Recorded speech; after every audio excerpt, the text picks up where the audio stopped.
Here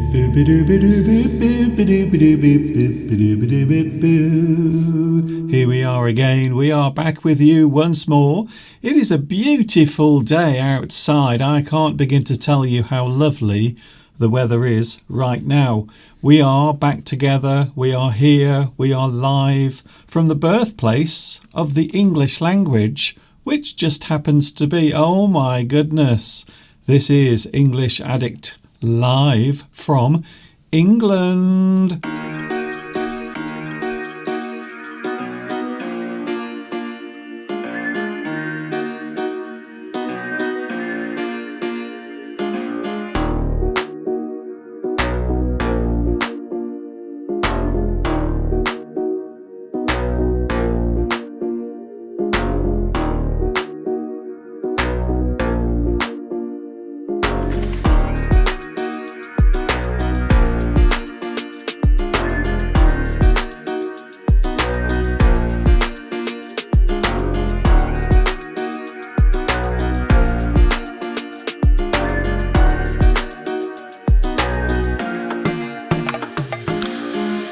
We are back together again, as live can be. How are you today?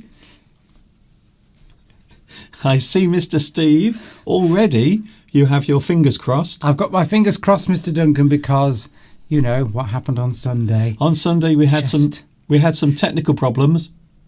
Please work, internet for Mr. Duncan. So far, everything is running smoothly. I did a big update on my computer this morning, so I hope everything will be smooth and lovely today.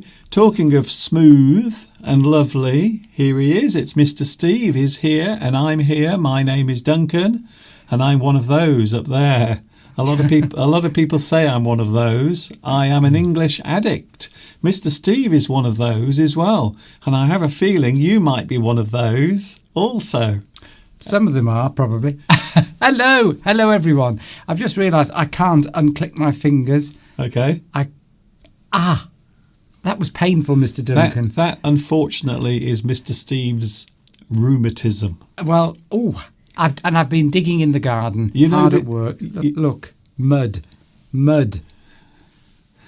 Look at this mud. I've just realised you are wearing very dirty clothes. Because I've come straight out of the garden. You know, I'm multitasking, putting these plants in, working hard, literally working in mud because the soil is very clay and very full of water. We've had so much rain. Rushed in to be here to see you all because I'm so excited, like Mr. Duncan is, to be here. To only briefly, though. Yes. I'm not here for long. But because I'm busy. Apparently. So the weather is nice, but we've had so much rain over the past 2 or 3 days, I can't begin to tell you. So now Mr. Steve is floating around in the garden on the mud, trying to plant his new trees. Anyway, enough of that. Because we are here today live on Wednesday. It is Wednesday. It is the 9th of November. We are almost halfway through November. I can't believe it. Talking of which, of course, yesterday was the 8th of November, a very big special day in the United States. They all went to vote. A lot of people were predicting a landslide victory for the Conservatives, or as they call them there, Republicans. So here in the UK we say Conservatives, pretty much the same thing, very similar to Republicans with their points of view. However, it did not turn out quite that way. A lot of people were saying the blood moon last night was predicting the outcome, but in fact I think it was actually a warning telling people not to do it. Yes, anyway, we haven't really seen much about the results on that, but I don't think it's quite the landslide they were after. It is not. Although they might still potentially control both houses. Yes. the risk that could happen, but certainly not a big sweeping wall as they expected. But either way, if they win both, it's all over for the Democrats. But there you go.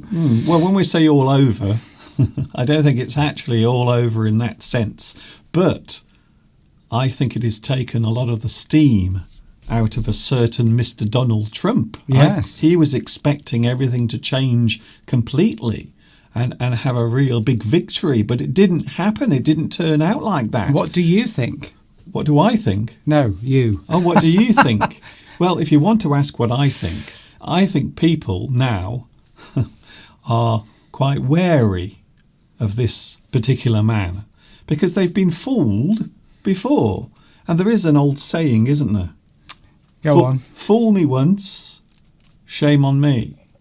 Sorry, no, wait there. That's wrong. I'm doing a George W. Bush because he got it wrong. Fool me once, shame on you. Fool me twice, shame on me. Right. Because I should have learnt my lesson. And I think a lot of people they feel as if they've learnt their lesson. And of course, let's not forget the other thing, Steve. I don't want to talk too much about this, but there was one big significant thing that a lot of people were worried about or concerned about, and I think that was abortion. I know it's a big subject. We're not going to go into it deeply, but I think they made a big mistake there by outlawing it, because I think a lot of people wanted it to stay. And I that's one of the reasons why a lot of people hesitated to vote Republican. So it's interesting, very interesting state.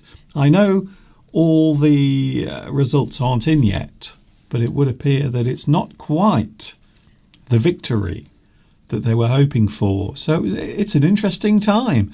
And it also, Steve, serves as a great distraction from the absolute mess we are in here in England. So that's another reason why I'm excited about it. Yes, all across the sort of Western world there are political issues, but we don't. I don't know sure if people wanted to talk about politics. Well, that's it. That was the line being drawn. The line's being drawn, right? That's it. If you want to make a comment, obviously feel free to do so, and Mr. Duncan can have a look at those when I'm gone. We have the live chat, everyone. Today we are looking at two particular subjects: strength, strong. I need that out in the garden, Mr. Duncan, digging and sawing and wading through mud. Yes. I don't know whether you can see, but I think I'm getting a bit ripped, Mr. Duncan. Are you getting muscles? I think I'm, yeah, definitely. I think Mr. Steve might be getting muscles. I'm only joking. Finally. And the other word I'm looking at today is weakness as well. Weakness. So strength, to be strong, and weakness. The ability to define what is strong and what is not strong. Or, as we often say, weak. We will often describe things that are not strong as weak. Two extremes then, strength and then the opposite, weakness. So yes, that'll be interesting. I ought to stay, really. This is Palmyra's made an interesting observation in the news, which I just saw the headlines. Yes, apparently. Yeah, the king has been pelted by eggs, but I don't know what. Is that Elvis Presley? Elvis Presley? No, King Charles. Oh, I see. So when you say the king, yes. I always think people are talking about Elvis Presley. Well, true. That's what he was known as. That was his nickname. Yes. But it was the King of England. King of England. King Charles. Apparently someone they were throwing eggs at him. But was it just like an isolated troublemaker? Well, or was it like some concerted effort by a group? We don't know. I haven't seen the details. Imagine that if lots and lots of people had eggs in their hands and they all threw the eggs at the same time, and poor old Prince Charles was covered in eggs like a giant walking omelette. Wouldn't that be amazing? It would be embarrassing. Yes, that's happened to politicians on several occasions before. Are you sure that he wasn't just having his breakfast and maybe he was eating too quickly and he had egg all on his clothing? Maybe. I don't know. I wasn't there. And I certainly wasn't throwing any eggs. Yes, being attacked by eggs. The way you phrased it there, the king was attacked by eggs. It looks like the eggs were actually physically attacking the king. Giant eggs. Of course, we know what you mean. He was attacked by people throwing eggs, or a person. I don't know the details. You could also say attacked with eggs. Yes. So we often say in that situation, the thing that you are using to attack someone, we often use with. You attack someone with eggs. So you are throwing eggs. Another one that was very popular here, I was going to say you can be attacked by dogs, because dogs obviously can physically attack you. You can be attacked by a snake, be attacked by another person. Yes. But you can't really be attacked by an inanimate object. No. So you can't be attacked by a telephone. Yeah. Unless someone is holding the telephone in their hand and they are beating you on the head with it. That's it. But you have to word the sentence slightly differently, don't you? And then you would say they were attacked with a telephone. Yes. Or with a hammer. Or with eggs. Or with flour as well. That was a very popular one years ago. Many years ago, the 1980s, I believe flour that you use for making bread, that was very popular for throwing on people. And then later on, a couple of years ago, if you remember, Steve, milkshakes. Really? Well, do you remember Nigel Farage being covered with milkshake? Well, you could lick it off, couldn't you? Can I just say the photographs of him afterwards looked like something from an X-rated Japanese film. That's all I can say. You know what I'm talking about. I know what I'm talking about. We know what we're talking about. I have no idea, Mr. Duncan. The children won't know, fortunately, what we're talking about. No idea. But yes, well, Palmer, I hope you don't mind me pointing that out. It's just, we like to, this is what this channel is about, isn't it? Yes, that's what we're here for, apparently. Speak English. Apparently. Yes. And feel free to correct us at any time as well. So, that is interesting. I'll have to see the details of that later, about the king being attacked with eggs. Was it a chicken egg? Or was it a duck egg? Or was it an ostrich egg? We want to know. Imagine that. Imagine having an ostrich egg thrown at you. That's a really big egg. That would be, but it would be trickier to actually get an accurate throw. Whereas ordinary hen's eggs and just fit into your hand nicely. They're quite nice for throwing. Yes, it does appear that we are actually condoning this, but we're not. Please, can I just say, don't throw eggs at monarchs. I had my car egged once. Did you? Yes, I was just driving, doing my job, and a bunch of teenagers. I was parked near this shopping centre. Yeah, and it turned out that there was a bunch of teenagers throwing eggs at passing cars. They were in a bus shelter, and my car got pelted with eggs. Oh dear! And unfortunately, one of the windows was open. It took a long time to clean up the mess. I can tell you, I was very angry about that. Steve was left literally with egg on his face. This is what they do in England. Teenagers, they hang around in near bus shelters and pelt cars with eggs. Yes. It's only happened once to me. It could have been worse. Why? It could have been rocks. Or house bricks. Yeah. So at least it was eggs. You can wipe it off. Well, this is how angry I was. I actually went to a shop, bought some eggs, and I drove back there and attempted to throw eggs back at them. But unfortunately, I missed because my aim is so bad, I'm useless at throwing. Please tell me that did not happen. It did happen. It did happen. So some kids threw eggs at your car. Yes. And then you drove to a supermarket. I drove to a supermarket. Bought some eggs. And went after them. About 10, 15 minutes later, I drove back. They were still there. And I got out of the car and threw eggs at them. But unfortunately, I missed. I missed because I'm useless at throwing. I know. You throw like a girl. There's a lot of wrist action. It's almost too weak. Because we're talking about that today, you see. Weakness and strength. So Mr. Steve, when he throws, it's like this. Oh. Thanks for that. So, no, it's not quite as bad as that, but I'm not very good. I've never been good at throwing. So, they laughed and I had to get back in my car and drive off. And then they egged my car again as I was driving off. So, actually, I got a double egging and I didn't get revenge. Can I just say, I think the second time, I think Steve deserved it. Well, anyway, I think they were arrested, actually, because I hung around a bit and so a police car turned up. So, I think they were, being very disruptive. So in my head, they got arrested and they're probably still in prison 20 years later. I don't know whether actually... What a waste of food. Could have been before we even met. Oh, okay. It was a long time ago. Don't forget the 1980s, that was. So eggs were different then. They were actually slightly larger. And they they had more yolk in the 1980s. Eggs now, you see, have changed. Eggs are much smaller now and they have less yolk. I don't know why. They must have changed them during the 1990s. There's a shortage of eggs in the UK. Strange this. Is there a shortage of eggs? There's a shortage of eggs apparently in the UK. Well, that's because people keep throwing them at the king. Yes, well, that's not going to help. I mean, I'm not joking. This is another news story today. That, in one news story, the king's being attacked with eggs or egged. And then in another news story, they're saying there's a shortage of eggs. I think I have a feeling they're connected. They could be connected. Everyone's been buying eggs and they've gone up to egg the king. Yeah. A coincidence, I think. It's because of the cost of feed.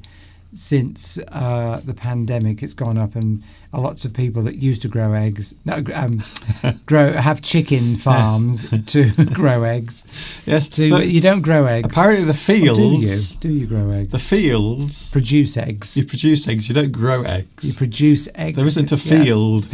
Yes. There isn't a field with eggs coming out of the ground. We go, Palmyra. You can put a comment to correct me on the live stream. Yes, I don't think we wouldn't know where to start.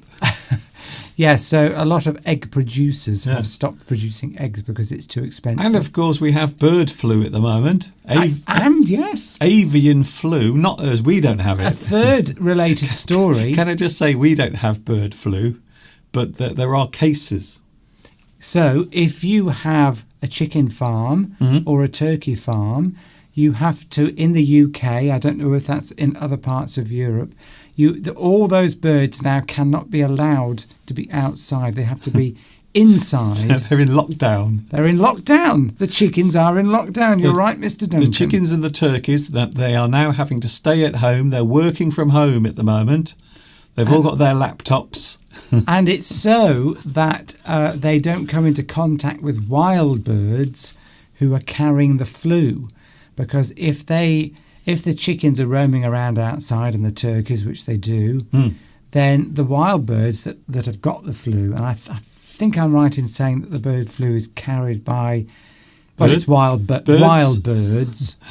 The clue is in the title. But wild birds, and then they land and then they give it to the domestic birds or the chickens and farm birds. I want to know how they do it. What are they doing? Are they kissing each other? They must sneeze on them or something. Yeah.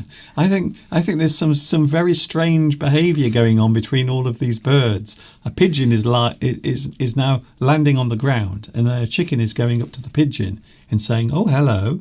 Oh, you're different. Would you like to come over here to my nest?" I would imagine they must sneeze or something. I don't know how it's transmitted between the wild birds and the farm birds. I don't know how that transmission process takes place. Do birds sneeze? When they've got a cold or the flu. I don't think I've ever seen a bird sneeze. And of course what happens then is that if the farm birds catch the flu, because there's such a lot of them in a small space, they have to be all destroyed. Oh, okay. Can we still eat them? Because there's the risk that then it could be passed on to humans if it mutates. But if they destroy them, if they kill them, can they still be eaten?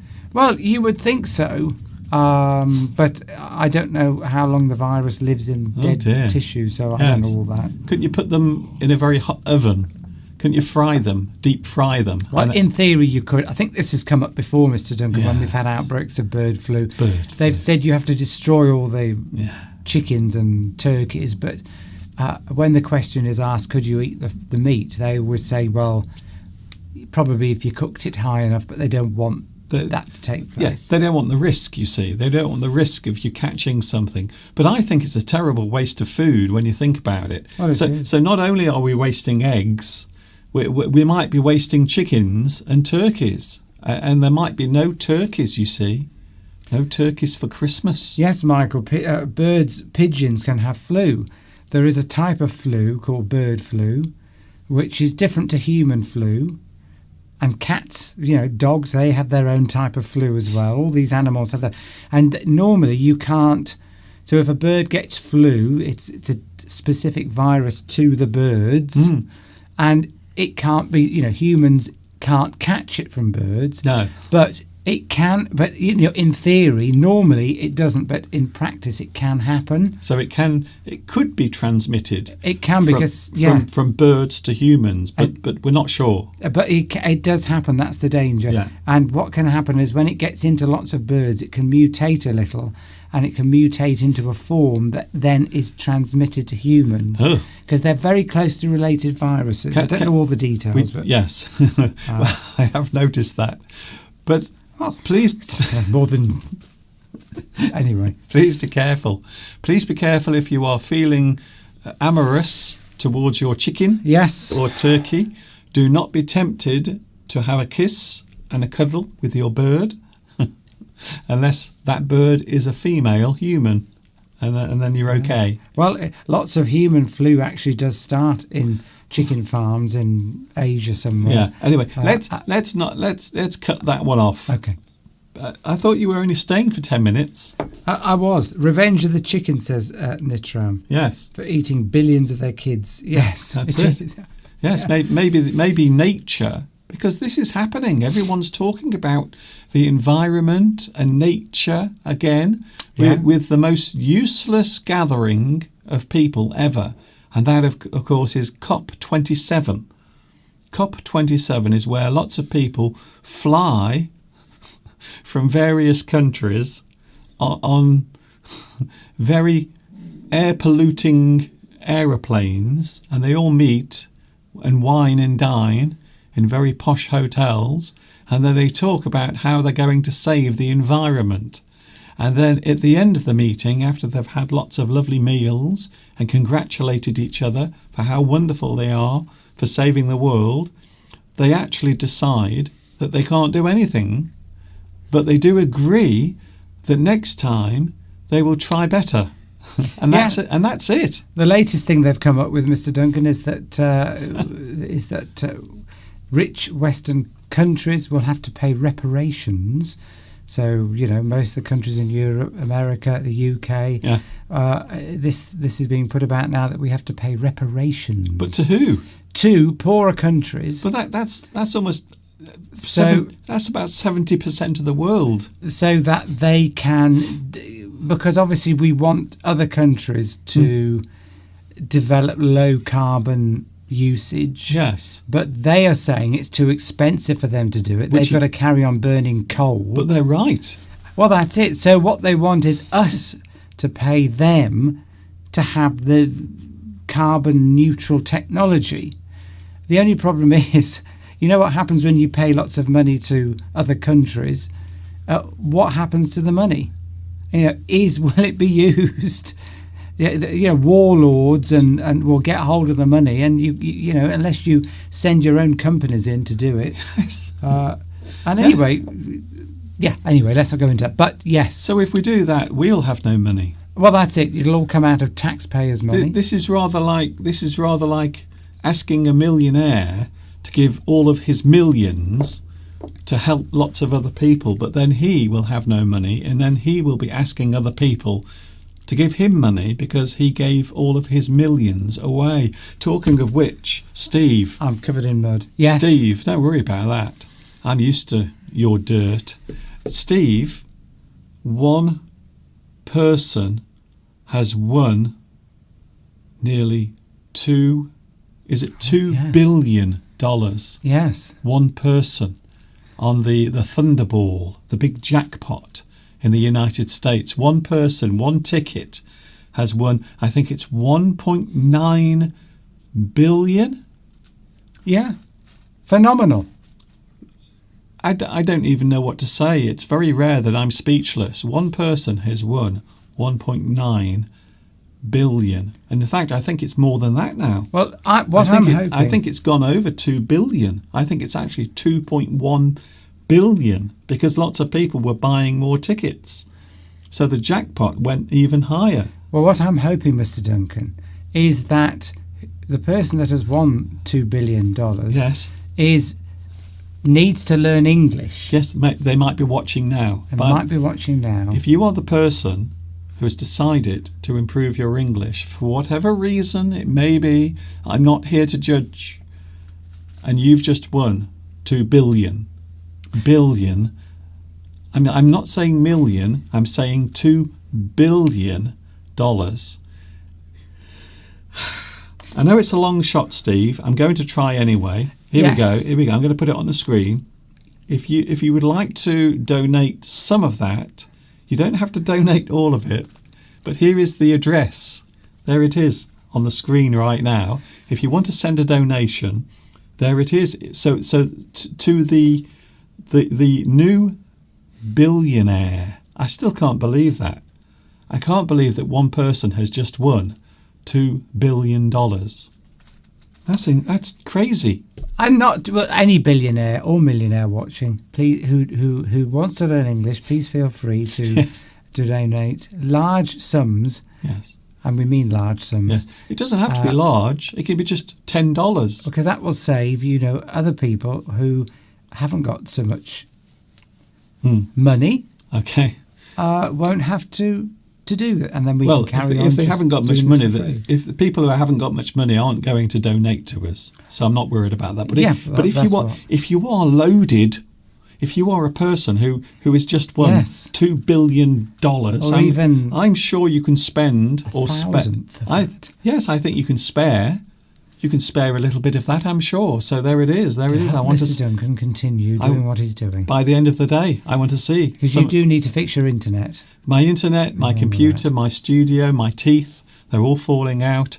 I've got a problem down there. There's something wrong down there. I keep waking up in the night all wet, and I don't know what that's all about. So, yes, there's all sorts of things going on. Anyway, right, yes. So billionaire... The billionaire or any other millionaires watching, there it is. So now you know. Ashta Doobie, sorry if I've pronounced you right there, from India. Hello to India. Hello to India. Well, I saw an interesting statistic today on world population levels. Okay. Which is set to hit 8 billion, if it hasn't already, any day or... Yeah, 8 billion people. So it's gone up 3 times since 1950. So it was about 3 million somewhere in 1950. It's now 8 billion. China is currently the country with the most people in the world. Well, India are going to overtake China as being the most populous country in the world. Yeah. Probably quite soon.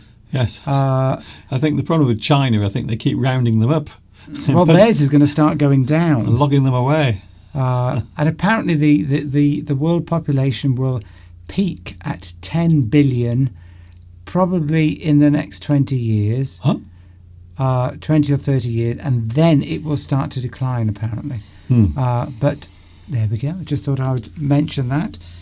You're beating China in the production of human beings race, assuming that is even a race. I have to say, it is a very strange thing to be competing with or competing over.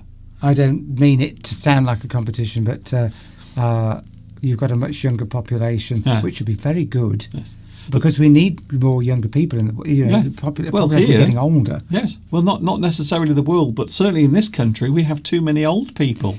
That's something else I read today. Apparently, since a lot of people are retiring from work now earlier than they otherwise would have done, I'm one of those. Yes, you are one of those. I should have carried on for at least another 4 or 5 years. But, obviously I was made redundant, so I'm stopping working, probably won't go back to work. Okay. But a lot of people are doing this now, and so the government are getting less taxes in, so it's all causing a problem. And this is not just in the UK; it's in France, it's all over. Yes. Overdeveloped countries. Overdeveloped. What's an overdeveloped country? No, in developed countries. Oh, I see. In developed countries. I would love to live in an overdeveloped country. Nitram says, I want to become a billionaire like my uncle. Oh, okay. Well, maybe you can give your uncle a phone call. Give your uncle a phone call. So, hello, uncle. Hello. And, hello, my uncle, my billionaire uncle. It's a very strange title, by the way. Hello, billionaire uncle. And just point out all the fantastic stuff that you've learnt from Mr. Duncan's channel. Yeah. And how you think that he should be supported. It is a bit sad. It is a bit sad that we are here begging. Well, it's not begging. Apparently, COP27 was missing one very important thing. What was missing this year? Credibility? No, Greta Thunberg. Yes. She wasn't there. How dare you? Is that because she's no longer a teenager? Yes. And this is what she said when she found out. How dare you? That's what she said. How dare you for not inviting me? She's not 12 anymore, is she? Well, no, she's about 32 now. Yes. And she wants all wealthy white people to be overthrown. Apparently, she hates capitalism. She hates the Western world, and yet there she is living in it. Well, isn't her father extremely rich? I don't know. I don't know much about her family. Well, didn't she go on a? I don't know. Well, I mean, I know. If you don't know, then I'm thinking of somebody else. Who's that person who went on a yacht? Yeah, I'm thinking of something else. Yeah, I don't think her family are poor. Well, that was Greta Thunberg. That was it? her. Yes, she went on a yacht to show that you don't need to use fossil fuels. We can all do that. But the only problem was she flew back on a plane. And who was funding that, I wonder? Oh, that's why I think she comes from a rich family, so she's being hypocritical, probably. Okay. But anyway, well, what's the alternative to capitalism? We know what the alternative is, and most of us would say we don't want that. What's that then? Well, communism. Communism. And, Come on, comrades, let's get together. Let's all eat our potatoes in a field. In theory, very good. In practice, lunatics get in charge and then it all goes wrong. Yes, I believe this is what we did the other weekend. Where, yes, you can't resist, can you, Steve? Well, that's the democracy has one big advantage. Yes. You can get rid of a leader you don't like. Well, you can in communism. Yes, but you just do it with some radioactive material in their soup. Yeah. So at least if you don't like who's in charge, you can get rid of them in an election. Yes. I suppose they both have their ups and downs. They both have their ups and downs, they do. Capitalism, yes, there are people who are not rich and not wealthy, but at least you can watch television and you have Netflix. Vital. But in communism, you don't have much wealth. Lewis is off. You don't own anything. And you can eat, but the upside is you can eat all the potatoes you want. So I quite like that. So there's always an upside and a downside. Luis Mendez. Yes, Lewis said at the beginning he can only stay a while. Okay. A bientôt, mon ami. Oh. Says Vitas. Okay. Who obviously has a grasp of the French language as well as the English language. Oui. Oui. Yes. No, I'm not saying yes. I just want to go to the toilet for a wee. Right. Good luck, says Palmyra. Why? What's a very important errand to run? I will watch the live stream later. Okay. Well, I wish you would stop burping in my face. I know, I'm burping a lot. Anyway, Steve, right, I'm going to go then. You've been here now for 35 minutes. Yes, and I still haven't got to my subject. Right, yes. And you have plants to I could do this every day, Mr. Duncan. You have plants to put in the ground. I have, yes, that is true. Yes, but don't nice to have some help. Don't exhaust yourself, or else we might be putting you in the ground. Yeah. Well, lovely to be here, if only for a short while, although it has been 35 minutes, as Mr. Duncan pointed out. Yes, I did point that out. I've enjoyed every second of it. Yeah, I hope you have too. And I look forward to seeing you all on Sunday. See you on Sunday. Have a good lesson with Mr. Duncan. Okay, he just doesn't want to stop, does he? I thought you were going to, professionally fade me out or something. I'm just going to cut you like this.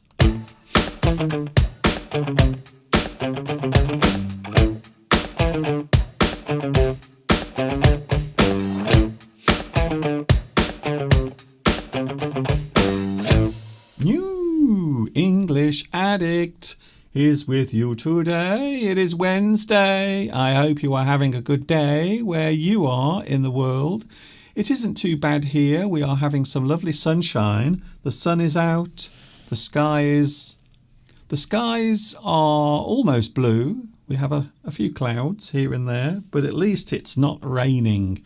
Yes, Mr. Steve is with us now on Wednesdays. A lot of people surprised to see that Mr. Steve is here, but yes, he is. He is here, and I'm ever so glad that you're pleased about it. I don't know why I hope you can still hear me, because I think my microphone is doing something very weird. So I hope you can still hear me. If you can't, please let me know. Please say, Mr. Duncan, we can't hear you, you silly sausage. Hello to the live chat. Hello, Asta Doobie. Hello to you. I like your name, by the way, Doobie. I'm not going to say what that refers to, but it does refer to something very interesting.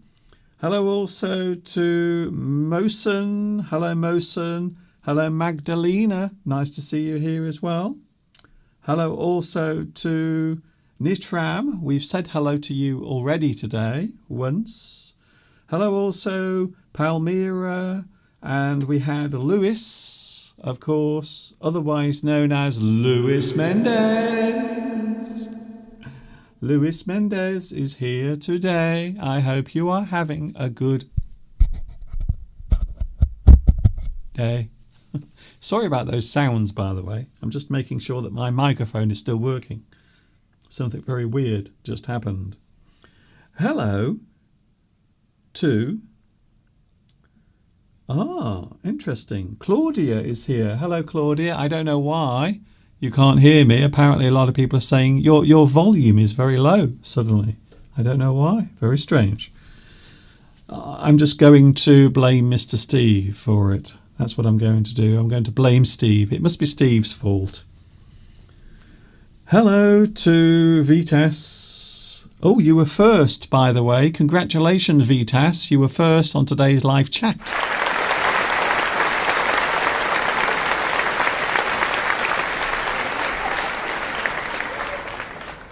Congratulations, Vitas. You are first today. Nice to see you here as well. On the live chat, we are talking about strength and weakness. I was quite a weak child. It's true.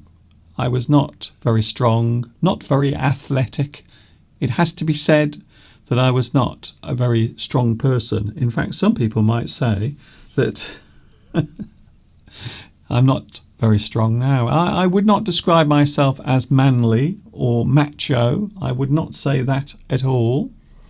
But I try my best anyway. Hello, Van An Nguyen, who says, hello, teacher. Hello to you. I believe you are watching in Vietnam. So we are looking at words and phrases connected to strength and weakness, being strong and being weak. You can see there on the screen we have the two words strength and weakness.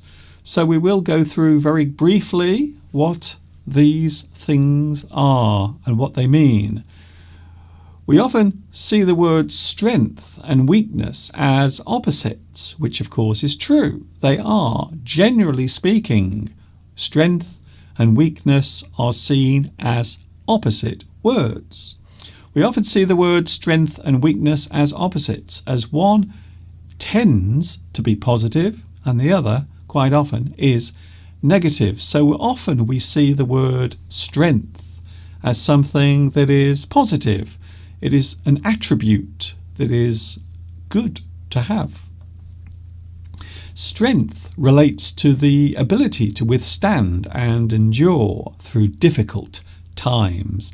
So quite often we will use the word strength to state how well a person is able to cope with pressure, or maybe the ability to do something to overcome a difficulty. Your strength relates to the ability to withstand and endure. I love those two words, by the way, withstand. To withstand is to bear something, to take the weight or the pressure of something is to withstand. And of course we have the word endure. Endure means to battle through. You can stand the pain, you can take the pressure, you endure that thing. You might say that you are fighting against a certain type of thing, be it a difficult situation, or maybe a bad moment in your life, or perhaps illness. You have the strength to fight that thing. The quality of being strong refers to the amount of strength a person has. So the quality of being strong is your strength. So you might say that being strong means that you are able to do something well, or maybe you are able to do something physical that other people can't. But of course, quite often, strength is also judged on a type of level.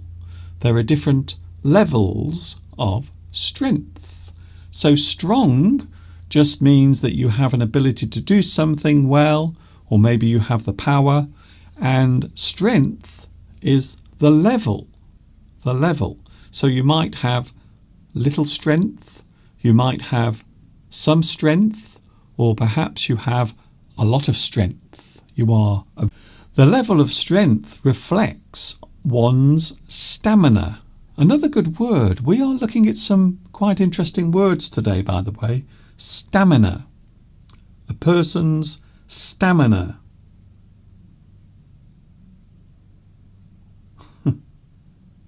Am I going off? I hope not. I hope I'm not having difficulty here with my connection again, or else there will be trouble. There will be a lot of trouble. That's all I can say. So the level of strength reflects one's stamina, your ability to continue. The energy or the strength that you have inside is your stamina. You can continue because you have lots of strength. You can carry on because you are strong. A person's strength or ability to endure is their stamina. So an athlete, you might describe an athlete as having lots of stamina. They have lots of strength. They have lots of stored energy. They have lots of stamina. I do like that word. That's a very nice word. We often view strength as a physical attribute. So another interesting word, the word attribute. There it is. Beep, beep, beep, beep, beep. Attribute is something that can be said as being part of you, or a part of a thing. The attribute. You might also say a person's characteristic. The attribute. The thing that you say a person is. Or maybe if you want to give a compliment, you might attribute something towards that person. You are giving them a compliment, perhaps, about something that they have, a part of their character, or maybe their strength. It can also define a person's character. So we often view strength as a physical attribute, something that relates to your body. Maybe you have large muscles. Maybe you can lift heavy things. You have physical strength. But it can also define a person's character, the way they are, their actual character, the type of person they are. To be strong physically. So if you are physically strong, you are doing this. Like that. Or you can be strong mentally, up here in your head, the way you think, the way you express your thoughts. So a person can be strong physically and also strong mentally. We can say that these things express the ability to endure either physical stress or mental stress. So a person who can run very far, a person who can lift heavy things, has physical strength. Maybe a person who is very good at understanding other people's problems, or maybe they are very good at facing their own difficulties. You can say that that person is strong mentally. They are able to take the stress and strain of modern life. So there are many ways of describing that. You might say that a person has strength of character. When we say that, we are actually describing a person who is good, or maybe a person who can be trusted to do the right thing. So a person who can be relied on, a person who has strong character, or maybe they have strength of character. You are saying what that person is like, maybe how they treat other people or how they behave in their day-to-day life. The word weakness. Quite often it is used negatively. The word weakness relates to the lack of strength. A weak person lacks strength. They don't have the ability to do it. They don't have the ability to do something. They are unable to carry a certain task out. Maybe they don't have a very strong body. Maybe they have very little strength to do it. The word weakness relates to the lack of strength. A weak person lacks strength. So if you lack something, it means you don't have it. It is not there. That thing does not exist. You do not have that particular thing. You lack strength. You don't have much strength. You have weakness. You can be weak physically. You can be weak mentally. So I suppose it's fair to say that you can be strong up here and also here, or you can be weak here and here. So there are ways of defining weakness, especially when we are talking about your abilities, be it physical or mental. A weak-minded person, a very interesting word again, or I suppose it's more like a phrase. A person who is weak-minded. A weak-minded person is gullible and can easily be fooled or convinced. So we might describe a person as weak-minded, or we can use the word gullible. A gullible person is a person who is easily fooled. They believe anything that they hear. They believe all of the things, maybe conspiracy theories that most other people don't believe. Maybe they still believe them. Maybe they believe something they are told by another person without even checking to make sure that it is correct. That person is weak-minded. We can also use the word gullible. We can use the words feeble and frail to describe a weak person.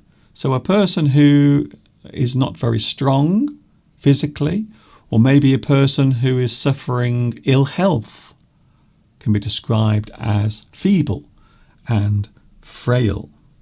They don't have much strength, unfortunately.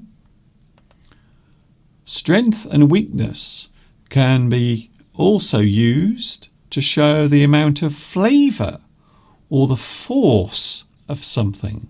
Strength and weakness can be used to show the amount of flavour, maybe in a certain type of food or maybe in a certain type of drink. And of course, we can also use strength and weakness to describe the force of something, the force that is exerted by one thing on another. It is often used to describe weather events. You might have a strong cup of tea which has an intense flavour. So a strong cup of tea has intense flavour. If something is intense, it means it is very visible, or you can sense that thing very easily. It is intense.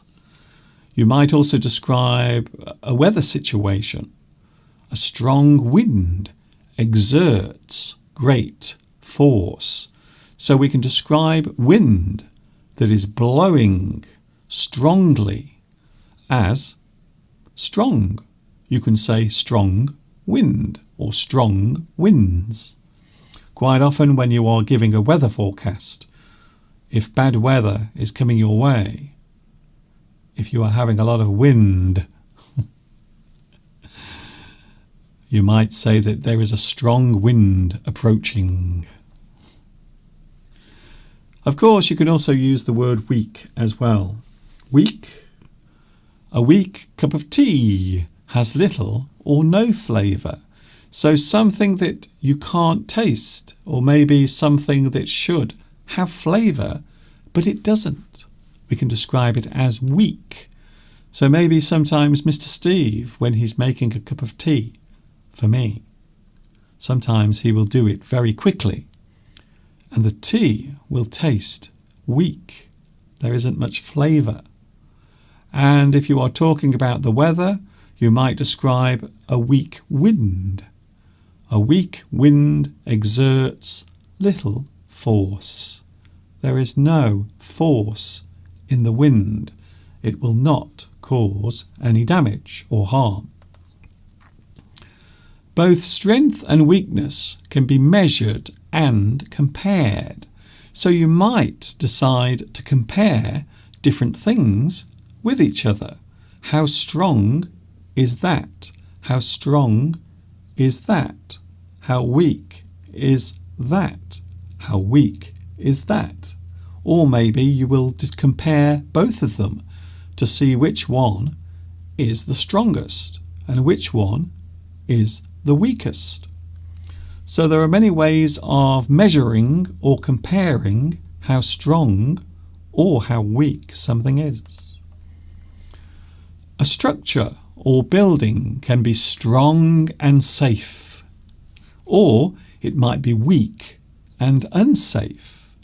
So a strong structure, a building that is very capable of withstanding things like strong wind or an earthquake. A strong structure, a strong building, a very safe building. Or, of course, perhaps a building has weaknesses. It is weak. It is not safe. It might be damaged easily by severe weather conditions. The word strength defines agility, alertness, force, might, power, quickness, vigour, zest. A person who has a lot of energy, they might be energetic. They like to do lots of things during the day. You might describe them as strong because they have a lot of energy. They have a lot of vigour and zest. I like that word.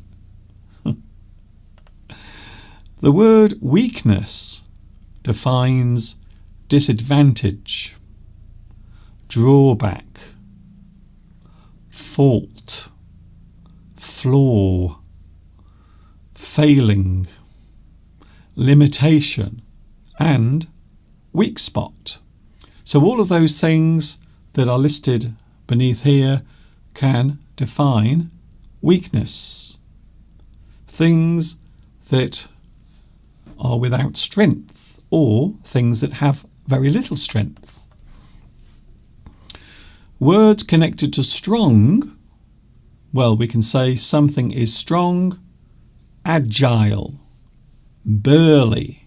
We often use the word burly to describe a person's appearance. If they are large and muscular, maybe they have lots of muscles, they are burly. A person who is fit, quite often, is also strong. Sturdy. Something strong, something that does not move easily, can be described as sturdy. Tough is another one. Something strong, something tough. Something well built, or something that is well made, can be described as strong. And then we have words connected to weak. We can say that something is weak, delicate, feeble, fragile, pathetic, puny, scrawny, weedy, something that appears to have no strength or appears weak, can be described as weedy or scrawny. Not very nice words, actually. A person might describe a weakness or vulnerability they have as their Achilles heel. Achilles heel. Have you ever heard that expression before? Mr. Duncan, we don't know what it is. Can you please show us on the screen? Okay then. Well, there it is. There is your Achilles heel. It is part of the back of your foot. You can see that there is a large tendon going up at the back of your foot. In fact, you can feel it as well. You can actually feel your Achilles tendon. You can actually feel it. The word, well, of course, the tendon at the back of your foot is, of course, the heel. The back of your foot is described as the heel, the back of your foot. And the Achilles tendon forms your Achilles heel. Mr. Duncan, can you please tell us why? Why do we call it the Achilles heel? Oh, okay, then I will do that for you. Don't worry, it's no problem. Your Achilles heel is named after the mythological Greek warrior who was defeated in battle by an arrow shot into his ankle. So that's it, you see. That's how he died. He died because an arrow hit him. It went into the back of his foot. And that's why we have the term Achilles heel. Achilles. He was strong. He was manly. But unfortunately, he also had a weak spot. And that was the back of his foot, otherwise known as the Achilles heel. Oh, Mr. Duncan, very interesting. That is almost it for me for today. I hope you've enjoyed all of those words and some of the phrases as well that we've used today. Thank you also to everyone on the live chat. It's nice to see you here. Don't worry, I am back with you on Sunday. I'm here with you, and I hope you will be here with me on Sunday. Thanks also to Mr. Steve. Thank you for joining us today. Mr. Steve will be back with us. Don't worry, he will be with us again on Sunday. So you can catch myself and also Mr. Steve on Sunday from 2 p.m. UK time. Today we've talked all about strength and weakness. I hope you stay strong. I hope you show no weakness. Until the next time we meet here on YouTube. Thank you very much for joining me today. It's been very nice to see you. Hello, Fatih Motia. Hello to you. watching in Morocco. Hello, Morocco. I hope you are having a good day where you are. It's time for me to go. See you on Sunday. And of course, until the next time we meet here, you know what's coming next. Yes, you do. Take care of yourself. And you know what's coming next. Of course you do, because I say it every single time.